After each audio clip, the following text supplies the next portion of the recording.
నూజివీడు మంత్రివర్యుల కార్యాలయంలో నిర్వహించిన సమావేశంలో రాష్ట్ర గృహ నిర్మాణ సమాచార పౌర సంబంధాల శాఖ మంత్రి కొలుసు పార్థసారథి 2026-27 ఆంధ్రప్రదేశ్ బడ్జెట్పై స్పందించారు. సమపాళ్లలో అభివృద్ధి సంక్షేమానికి కేటాయింపులు చేసిన గొప్ప బడ్జెట్ ఇదని తెలిపారు. రాష్ట్రం గతంలో అప్పుల ఊపిలో ఉండగా ఈ బడ్జెట్ ఆంధ్రప్రదేశ్ను అభివృద్ధి వైపు పరుగులు తీయించేలా ఉందన్నారు.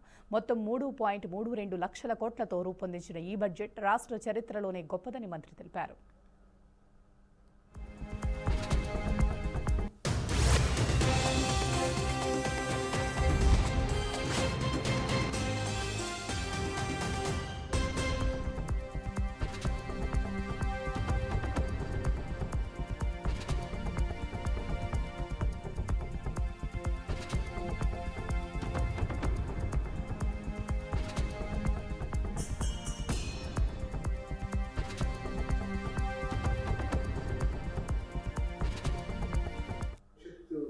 పునాదులు వేసే విధంగా 3.32 లక్షల కోట్ల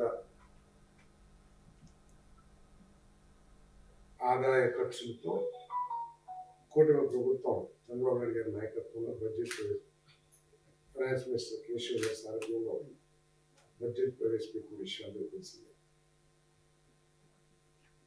బాధ్యత కలిగిన ఎవరైనా సరే ఓకే బడ్జెట్లో కొన్ని విషయాలు నచ్చవచ్చు, లేదా వాళ్ళ ఆలోచనలకు అనుగుణంగా వాళ్ళు అంటే కొంతమంది స్వార్థంతో ఆశించిన విధంగా, రాజకీయ నాయకులు ఆశించిన విధంగా, లేదా రాజకీయ పార్టీలు ఆశించిన విధంగా, లేదు సిద్ధాంతపరంగా వ్యతిరేకించే వాళ్ళు ఈ ఆలోచన విధంగా ఉండకపోవచ్చు. ప్రజలు 5 కోట్ల మంది ప్రజలకి ఒక మంచి భవిష్యత్తుకి పునాదులు వేసే విధంగా ఈ బడ్జెట్ ఉండడంలో ఎటువంటి సందేహం లేదు.